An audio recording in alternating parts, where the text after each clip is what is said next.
10번째 계명입니다. 특별히 졸리는 오후 시간에 제가 10번의 그 강의를 해와서 상당히 피곤하셨으리라고 생각을 합니다. 그런데 이제 오늘 마지막 10번째 계명입니다. 우리가 계명, 이 10계명을 한번 생각해 볼 때에 하나님께서 왜 우리에게 이런 10계명을 주셨는가 하는 것입니다. 10가지로 우리의 손발을 얽어매고 우리의 입에 자물쇠를 채우고 우리의 생각을 꽁꽁 묶어서 그저 아무 생각 없고 꼼짝 못하게 하기 위해서 하나님이 우리에게 이런 10계명을 주셨을까요? 사실은 이 10계명은 자유를 위한 계명이라는 것을 우리가 기억을 해야 합니다. 여러분들이 잘 아시는 대로 태극기가 바람에 펄럭이는 근거가 무엇이겠습니까? 태극기가 어떻게 바람을 받으면 마음대로 펄럭일 수가 있겠습니까? 그것은 깃대에 매여 있기 때문입니다. 깃대에 매여 있지 않은 태극기, 종종 본 적이 있지 않습니까? 밑에 줄이 풀려가지고 하나가 그걸 펄럭인다고 말하는 사람은 아무도 없습니다. 연이 저렇게 아름답게 줄을 지어서 창공을 날 수 있는 이유가 무엇이겠습니까? 근거가 어디에 있겠습니까? 연줄에 매여 있기 때문입니다. 어릴 때 우리가 연줄 싸움을 하지 않습니까? 유리를 깨서 실에 묻혀서 해보셨죠? 연식이 너무 오래된 이야기입니까? 청년들. 하면 줄이 끊어지면 그 연은 하염없이 어디로 날아가는지도 모르게 날아가고 결국 나무에 걸리거나 바다에 빠져서 사라집니다. 연이 저렇게 아름답게 펄럭이고 날 수 있는 것은 연줄에 매여 있기 때문입니다. 하나님께서 우리에게 10계명을 주신 이유가 바로 그것입니다. 물질에 매여서 이리저리 찌달리고 스트레스 받으면서 그저 그것을 향해서 이루어질 수 없는 그런 것들을 향해 쫓아가느라 정신없는 우리, 또 자기 자신에 사로잡혀서 자신의 어떤 욕망, 자신의 어떤 생각에만 그렇게 매몰되어서 노예로 살아가는 우리에게 참된 자유를 주시고 마음껏 펄럭이게 하시고 저렇게 질서 있게 아름답게 창공을 나르도록 하시기 위한 하나님의 방법이 10계명이다라는 것입니다. 우리가 우리의 자녀들에게도 그것을 가르쳐 주어야 합니다. 우리가 10가지 계명을 지키는 이유는 구원받기 위함도 아닙니다. 구원을 받았기 때문에 지키는 것이고, 또한 이 계명을 지키면서 우리는 하나님의 함께 하심과 하나님의 인도 안에서 질서를 누리며 참된 자유를 누릴 수 있다라는 사실을 우리가 기억을 하자라는 것입니다. 이제 우리가 마지막 10번째 계명을 살피게 됩니다. 이 마지막 10번째 계명을 우리가 해왔던 대로 교리문답에서는 어떻게 말하는지 한번 살펴보도록 하겠습니다. 제가 PPT를 만들 때마다 죄송한 마음이 많습니다. 원래 PPT는 글자를 보여주는 그런 것이 아니죠. 이미지로 내용을 설명해야 하는 것이지만 강의안처럼 그렇게 해서 이렇게 제공을 해드린다고 생각하시고 참고를 하면서 한번 보시면 좋겠습니다. 웨스트민스터 소교리 문답 제80문 이렇게 질문합니다. 답을 성도님들께서 읽어주시기 바랍니다. 제10계명이 명하는 것은 무엇입니까?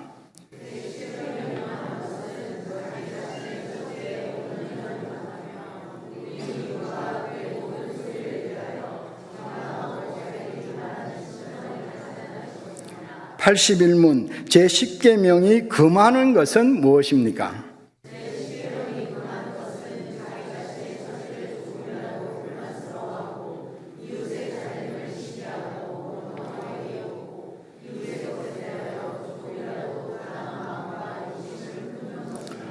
하이델베르그 교리문답은 여러분들께서 눈으로만 보시면 됩니다. 그런데 이 10계명의 이 설명을 웨스트민스터 신앙고백서나 하이델베르그 교리문답이 우리에게 동일하게 설명하고 있는 핵심이 무엇이겠습니까? 마음입니다. 마음. 자신의 처지에 온전히 만족하는 마음, 그리고 이웃이 정당하고 잘 되기를 바라는 마음을 가지는 것. 이것이 십계명 10번째 계명의 내용이라는 겁니다. 금하는 것은 무엇입니까? 자신의 처지를 마음속으로 불만스럽게 생각하는 것. 이게 10번째 계명이 금하는 것이고, 이웃을 시기하고 원통 여기고 이웃 것에 대해서 내가 조금이라도 뭔가 부당한 마음과 욕심을 품는 마음, 그것을 금한다라는 것입니다.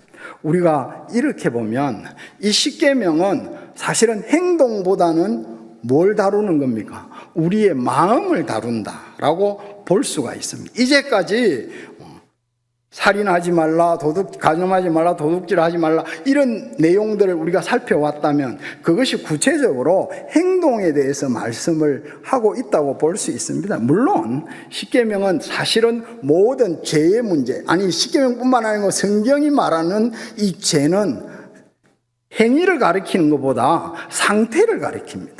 내가 행동하지 않았지만 내 머릿속에 그런 생각이 있으면 그게 죄다라는 것을 우리는 예수님의 말씀을 통해서 충분히 이해하고 있습니다. 그런데 그럼에도 이 십계명을 자체만 놓고 보면 하지 말라라는 것이 행동이었다고 한다면 이 마지막 10번째 계명은 우리의 생각, 즉 우리의 마음을 다루고 있다라는 사실을 우리가 좀 기억할 필요가 있습니다. 그래서 정리를 하면 십계명은 우리의 욕망에 대해, 십계명은 헷갈리죠. 제 10번째 계명은 우리의 욕망에 대해서 다루고 있다라고 이해를 하시면 되겠습니다. 사실 우리가 마음에서 시작해서 행동까지 가는 4단계를 흔히 말하지 않습니까? 먼저 생각하는 것입니다. 나쁜 문제로 이야기하면 음욕이나 내가 저걸 갖고 싶다라는 생각이 들어오는 것이 첫 번째입니다. 그 다음에 두 번째가 뭡니까? 갈망입니다. 이게 뭔가 그냥 생각이 들었는데 가면 갈수록 마음이 점점 강해지는 것입니다. 이 욕심이 없어져야 되는데 자고 일어나도 없어지지 않고 지속적으로 이게 점점 더 마음이 강렬해지는 것입니다. 이게 두 번째 단계입니다. 세 번째가 뭡니까? 구체적으로 그걸 갖기 위해서 또는 자기가 그런 원하는 어떤 욕심을 이루기 위해서 계획을 하는 단계입니다. 내가 이렇게 해서 이렇게 하면 되겠다. 그리고 마지막이 실행에 옮기는 것입니다. 그래서 이 10번째 계명은 앞에 세 단계를 우리에게 가리키고 있다라고 보시면 되겠습니다. 네가 보면 그렇냐? 이렇게 생각할 수 있지만 칼빈 선생도 그렇게 말했습니다. 이웃의 소유를 탐하는 직접적인 행위보다는 내적인 탐욕에 대한 금지된 명령이다. 이렇게 설명을 했습니다. 그 뒤에 최근에 성경학자인 월리엄 바클레이라는 사람이 이 10번째 계명을 이렇게 정리했습니다. 제가 이 사람 이름 이런 거 안 하고 그냥 내 입으로 말해도 되는데 제가 그 정도로 똑똑하지 않으니까 사람 이름을 밝힐 수밖에 없습니다. 지금까지 이 계명은 외적 행동들을 다루었다. 지금까지의 계명들은. 그러나 이 10번째 계명은 내면적인 생각을 취급하고 있다라는 것입니다. 그래서 우리가 10번째 계명을 생각할 때에 다른 계명도 사실은 마찬가지지만 특별히 이 10번째 계명은 우리의 내면적인 생각, 탐욕, 욕심을 다루고 있는 계명이다. 이 욕망을 다루고 있는 계명이다라고 생각을 해야 합니다. 그런데 욕망이란 말과 비슷한 말이 있지 않습니까? 청년들이면 퀴즈라도 내겠는데 욕망과 비슷한 말이 욕구라는 말이 있습니다. 아시죠? 욕구와 욕망의 차이가 뭐겠습니까? 저는 욕구가 타락해서 욕망이 되었다고 생각을 합니다. 욕구의 특징은 뭡니까? 이 나쁜 것이 아닙니다.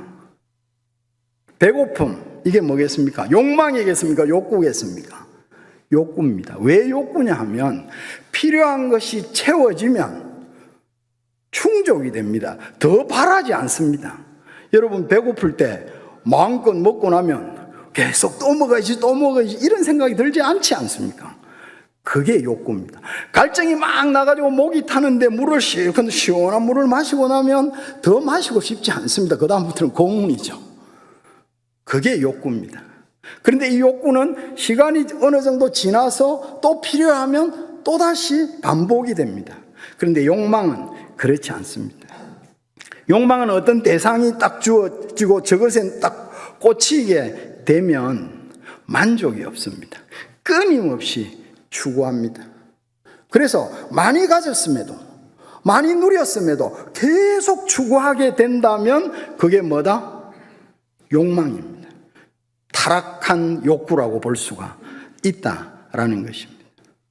사실 성경은 우리에게 이런 욕망도 인정할 때가 있습니다. 그런데 더 중요한 것은, 핵심은 이 타락으로 욕구가 욕망으로 바뀌어진 이것을, 잘못된 욕망을 바른 욕망으로 대체해야 된다라는 것을 성경이 우리에게 가르쳐 준다라는 것입니다.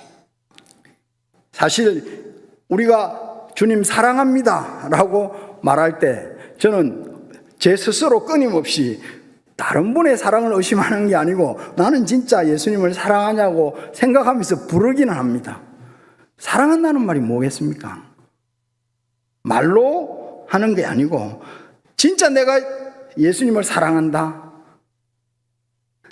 그 사랑은 내가 원하는 것이 사랑하는 것이다라는 것입니다. 내가 입으로 사랑한다고 말하는 것이 사랑하는 것이 아니고 내가 진짜 원하는 것이 내가 사랑하는 것입니다. 우리가 주님을 사랑한다고 말하지만 나에게는 돈이 필요합니다. 그래서 돈이 많이 있으면 좋겠습니다. 내가 원하는 건 주님일까요? 돈일까요? 저는 돈인 것 같아요. 그래서 주님 사랑합니다라고 부를 때 내가 사랑하는 돈에 대한 마음을 떼고 주님을 사랑하기 위해서 애를 쓰는 것입니다. 진짜 내가 원하는 게 사랑하는 것이고, 사실은 욕구는 필요한 것이지만 욕망은 내가 원하는 것이다라는 것입니다. 여러분들은 무엇을 원합니까? 성경이 우리에게 말씀하지 않습니까? 우리가 수요일마다 에베소서 설교 듣고 빌립보서 설교 듣고 골로새서 설교 듣고 서신서 복입니다. 그런데 거기에 공통적으로 하늘의 것을 바라고 위의 것을 생각하고 땅의 것을 버리고 죽이라는 말씀을 끊임없이 듣지 않습니까? 우리가 원하는 것, 이 땅의 것이 아니고 하늘의 것, 신령한 것, 주님을 더 원해야 된다. 즉 우리 속에 있는 잘못된 욕망을 바른 욕망으로, 성경이 가르치는 욕망으로 바꾸라라는 것입니다.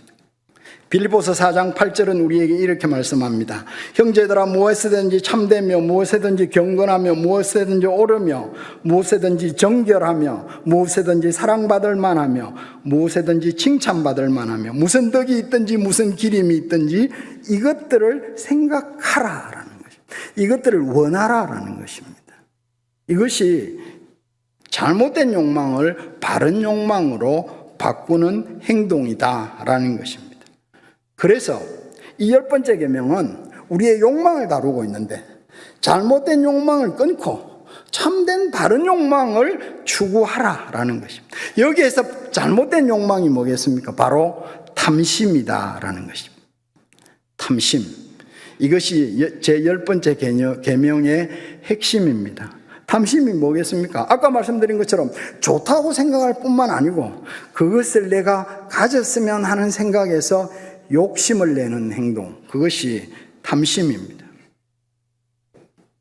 또 다른 탐심은 뭐겠습니까? 어떤 것에 대해서 관심을 가질 뿐만 아니고 더 나아가서 그것을 빼앗고자 하는 그런 욕망, 그것이 탐심입니다. 제가 신학교 다닐 때 어른 목사님들이 자주 하신 말씀이 있습니다. 젊을 때는 성욕을 조심해야 된다. 그래서 사역자는 여자 앞에서 언제나 깨끗해야 된다, 이런 이야기를 많이 했습니다. 두 번째는 나이가 점점 들어서 목회를 좀 더 하게 되면 자꾸 논쟁에서 이기려고 하는 마음이 생긴다. 그래서 당회를 할 때도 이기려는 마음, 성도들하고 대화를 할 때도 내 이야기가 반영이 되도록 하는 이기려고 하는 마음을 조심해야 된다. 그리고 은퇴할 때쯤 되면 돈 욕심을 조심해야 된다. 뭔가 자꾸 많이 챙기려고 하는 마음이 든다. 그걸 조심해야 된다. 그래서 제가 너무 감동했습니다. 그런데 나중에 보니까 논어에 있더라고요. 아니, 그 말씀이 뭐 이상하다는 말씀이 아니고, 사람의 인간에 대해서 굉장히 잘 이해한 이 현인들이 그걸 말했다라는 것입니다. 노노의 계시편이라고 있습니다. 노노의 16번째 책인데요. 이게는 뭐든지 세계를 딱딱딱딱 분류시켜놔서 읽기가 참 좋습니다.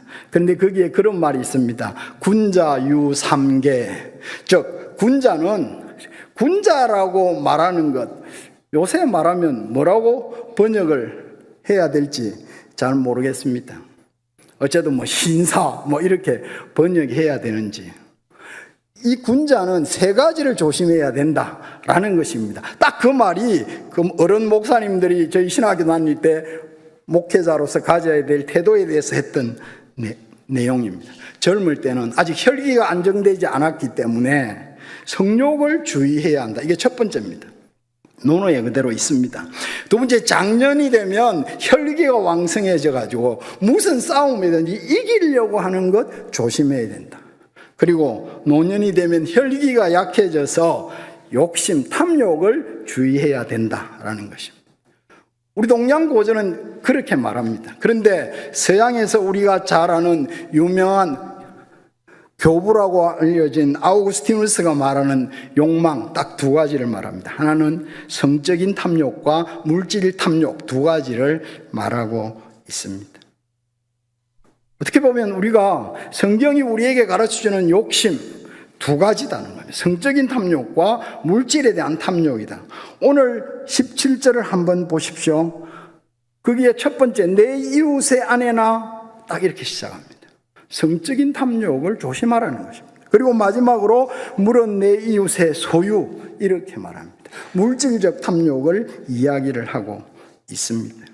그런데 우리가 성경을 좀 읽어보면요, 사실은 이 성적인 개념에 대한 경고보다는 돈에 대한 경고가 훨씬 더 많다라는 것입니다.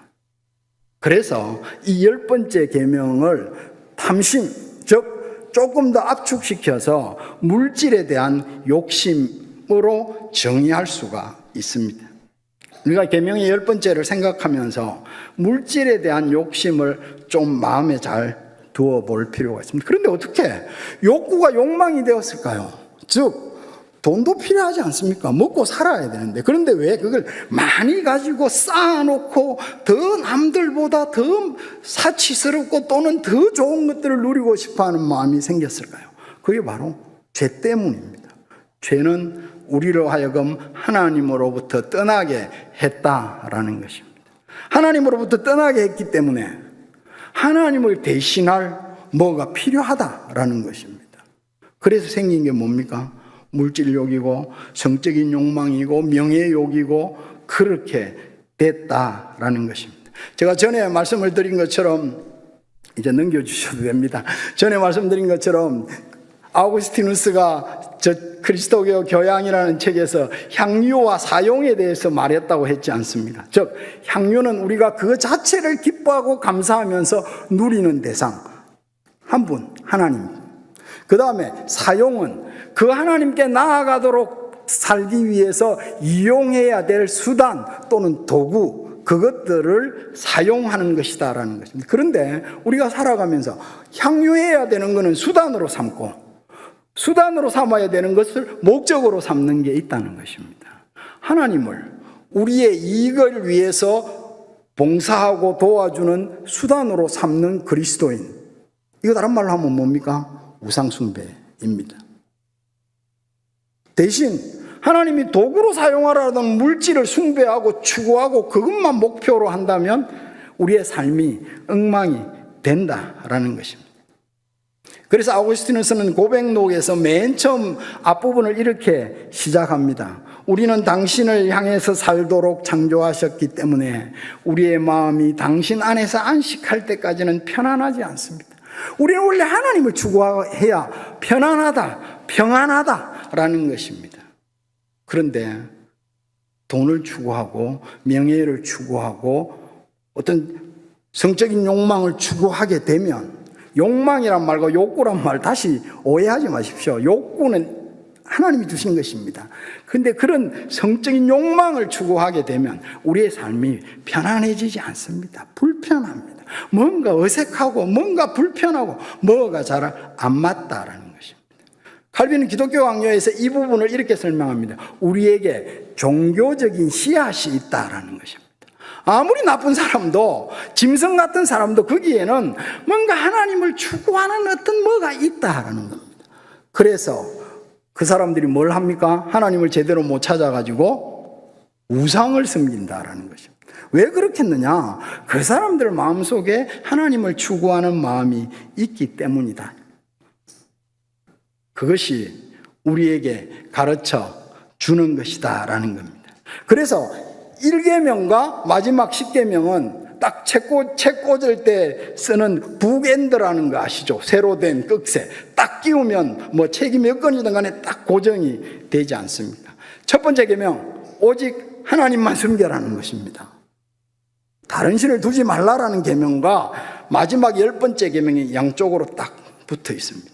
즉 우상 숭배와 탐심이 연결된다라는 겁니다. 그래서 에베소서 5장 5절이 우리에게 말씀해 주는 것처럼 마지막 구절 같이 한번 읽겠습니다. 5장 5절, 에베소서 5장 5절 시작.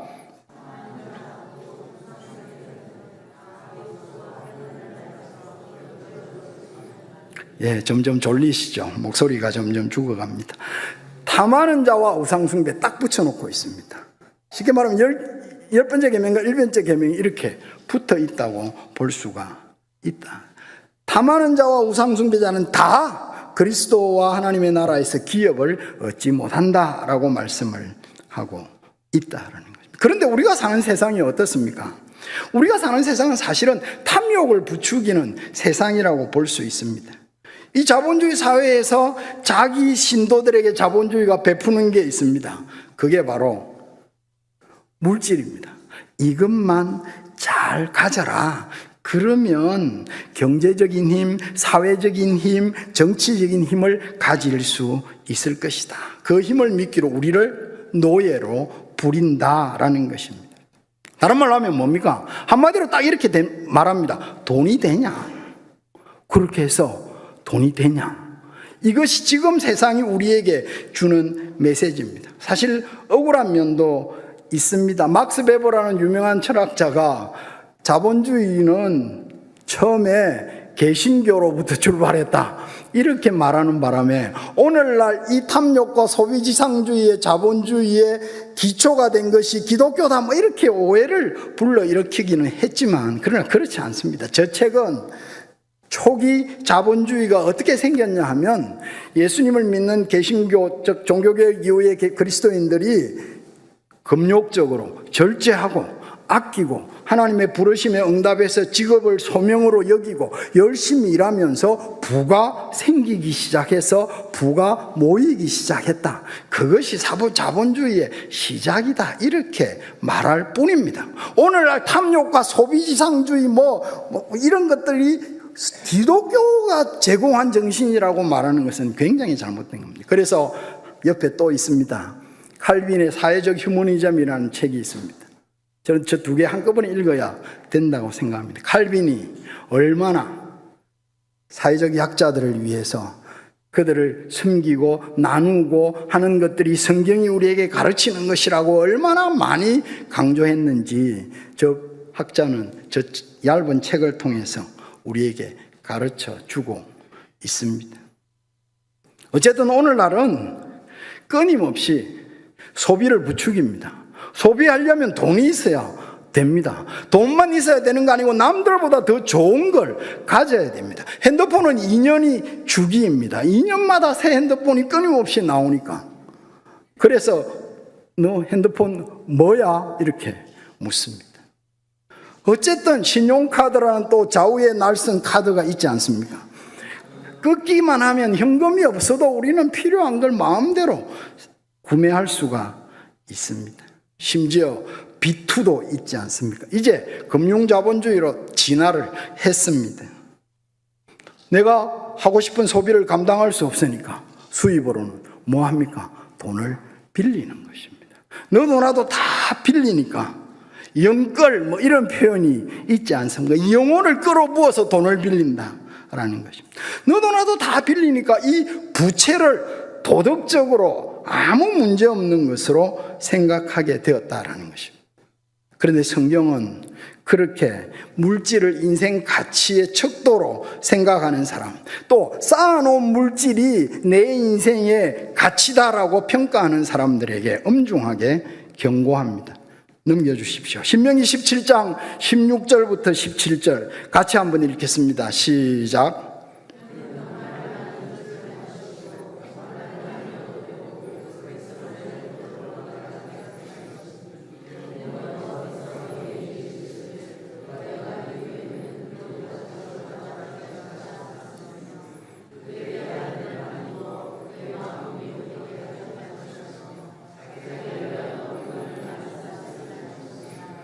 욕구와 욕망에 대해서 이해하시겠습니까?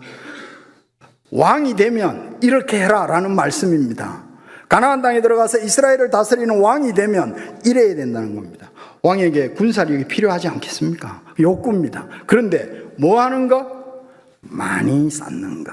이건 욕망이라는 것입니다. 아내가 필요합니다. 그런데 많이 두는 것, 이거는 욕구가 아니고 욕망이다. 경제력이 필요합니다. 돈이 필요합니다. 그런데 많이 쌓는 것, 이게 욕망이다라는 것입니다. 그래서 누가복음 12장에서 예수님께서 비유로 그렇게 말씀하지 않으셨습니까? 자기를 위하여 재물을 쌓아두고 하나님께 대하여 부여하지 못한 자, 어리석은 부자다라는 것입니다. 즉 10번째 계명은 이렇게 이 탐욕에 대해서 말씀을 하고 있는 계명이고, 욕구를 넘어서 욕망이 되는 것을 철저하게 금지하고 있다라는 것입니다. 나는 진짜 주님을 원하는가? 돈 한 푼 없어도 주님만 있으면 진짜 되냐? 묻습니다. 건강하지 않아도 진짜 주님만 있으면 되냐? 라고 묻습니다. 우리가 사실은 함부로 대답할 용기가 없지 않습니까? 겸손하게 인정하면서 이 10번째 계명을 우리가 묵상하고 순종하기 위해서 애를 써야 된다는 겁니다. 그렇다면 이 10번째 계명을 어떻게 지킬 수가 있겠습니까? 사실 전도서 5장 10절부터 12절에 보면 은을 사랑하는 자는 은으로도 만족하지 못하고 풍요로 사랑하는 자는 소득으로 만족하지 못한다. 이것도 다 헛되다. 이렇게 말씀을 하고 있습니다. 만족하지 못한 마음은 뭐가 일어납니까? 탐심이 일어나는 것입니다. 아무리 많이 가졌어도 가진 양과는 전혀 상관없이 내가 만족하지 못하면 더 많이 갖고 싶고 저 사람의 것을 빼앗고 싶습니다. 아무리 적게 가져도 내가 만족하면 괜찮다라는 것입니다. 탐욕의 반대는 무욕이 아닙니다. 불교의 특징이 뭡니까? 이 모든 욕망을 다 끊어야 된다. 심지어 욕망을 끊고 싶어하는 욕망도 끊으라. 불가능한 이야기를 하죠. 근데 그렇지 않습니다. 탐욕의 반대는 무욕이 아니고 자족입니다. 제가 지난번 도적질하지 말라는 계명에서도 이 말씀을 드렸습니다. 자족함, 이것을 꼭 기억하면 좋겠습니다. 바울의 자족함을 우리는 잘 압니다. 나는 비천에 처할 줄 알고 풍부에 처할 줄도 알아서 모든 일 배부름과 배고픔과 풍부와 궁핍의 일체의 비결을 배웠다. 성도가 이 자본주의 시대를 살아가면서 특별히 10번째 계명을 생각하면서 이 자족함에 대해서 고민을 해야 된다는 겁니다. 나에게 없는 것이 아니라 있는 것을 소중하게 여겨야 된다라는 것입니다. 내 자신에게 만족하라 이 말이 아닙니다. 우리 자신으로는 만족할 수가 없습니다. 누구를 통해서 만족하라? 하나님께서 나에게 주신 것이기 때문에 만족해야 된다. 이것이 바로 자족입니다. 자족은 만족이지만 쾌락은 아닙니다. 사실 쾌락은 언제나 내가 가진 물질과 관계가 되어 있습니다. 자족하면 감사하게 됩니다. 그러나 쾌락은 피곤하고 부족하다는 것, 더 많은 갈망이 있게 된다라는 것입니다. 우리가 그 사실을 기억하면서 이 10번째 계명을 생각할 때 하나님 저에게 자족하는 마음을 주십시오. 그래서 내가 가진 것, 남이 가진 것, 또는 내게 없는 것 신경 쓰지 않고 내가 가진 것 하나님이 나에게 주셨다는 사실에 감사하며 살 수 있게 해 주십시오. 이렇게 기도할 필요가 있습니다. 두 번째는 나눔입니다. 오늘 오전에 우리가 말씀을 들으면서 안디옥 교회가 흉년던 예루살렘 교회를 위해서 개척교회가 대형 교회를 위해서 부조하는 것을, 헌금하는 것을, 연보하는 것을 우리가 들었지 않습니까? 사실 성경은 우리에게 그것을 끊임없이 가르칩니다. 이스라엘 백성이 출애굽할 때에 6월절 양을 잡을 때도 그렇게 말씀하고 있습니다. 식구가 너무 작아서 양이 남으면 옆집에 양 없는 집 식구들을 초대해서 그렇게 양을 잡아라. 구원은 이웃집과 함께해서 경험하라 라는 것입니다. 광야에서 만나는 어떻습니까? 많이 거둔 자도 남음이 없고 적게 거둔 자도 모자람이 없었다. 싹 늘고 싹 준 게 아니고 뭐가 있었다고요? 제가 해석한 게 아니고 칼빈이 해석했습니다. 나눔이 있었다는 겁니다. 재분배가 있었다라는, 성경은 끊임없이 말합니다. 에스겔서 19장 49절부터 50절 한번 보십시오. 소돔이 왜 망했겠습니까? 우리는 동성연애로 망했다. 맞습니다. 하나님이 가정이 여기는 일을 행했습니다. 그런데 에스겔 16장 49절부터 50절에 보면 내 아우 소돔의 죄악은 이러하니 그와 그의 딸들에게 뭐가 있었다? 교만함이 있었고 음식물의 풍족함과 태평함이 있었다. 먹고 사는 게 넘쳤다는 겁니다. 그런데 그가 또 가난하고 궁핍한 자를 도와주지 않았다. 지만 잘 먹고 잘 살고 떵떵거리며 사는데 만족했다. 소돔, 그 다음에 나오는 게 가정한 일을 내 앞에서 행했다. 이렇게 말씀하고 있습니다. 사실은 소돔이 동성연애 이런 것들로 동성애로 망한 거 맞지만 하나님께서 먼저 언급하는 것은 지는 배 터지게 먹고 살면서 가난하고 어려운 사람들을 도와주지 않았다. 그래서 내가 보고 곧 그들을 없이 하였느니라 라고 말씀을 합니다.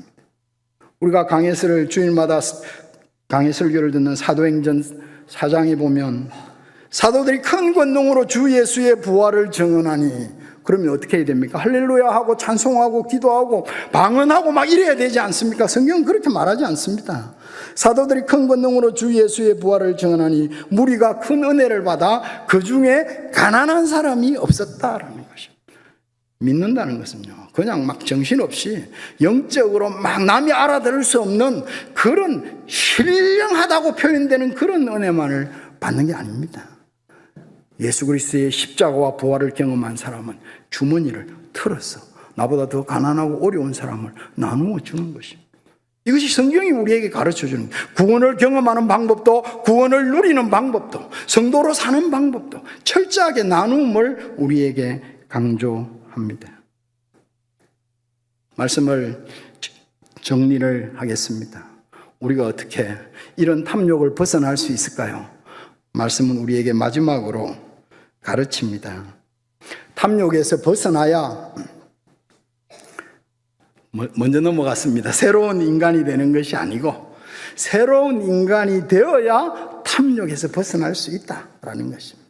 즉 예수 그리스도의 십자가와 부활을 경험해야 우리의 죄로 인해서 완전히 욕구가 욕망으로 바뀌어진 그 해결할 수 없는 욕망을 극복해낼 수 있다. 사도들이 큰 권능으로 주 예수의 부활을 증거하니 무리가 큰 은혜를 받아 그 중에 가난한 사람이 없었으니, 성경의 이 순서를 우리가 기억할 필요가 있습니다. 어떻게 우리가 나눌 수 있겠습니까? 우리의 본능으로 쉽지 않습니다. 다 내게 귀하고 내게 아깝습니다.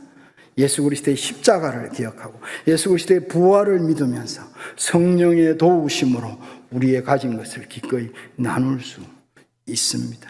주의 손이 함께 하심으로, 오늘 오전 말씀 아닙니까? 주의 손이 함께 하심으로 예루살렘 교회를 위해서 부조할 수 있었습니다. 말씀을 마치면서 우리가 이제 이 10번째 계명에 대한 결론으로 말씀을 읽고 기도하고 마치겠습니다. 같이 한번 읽겠습니다. 시작.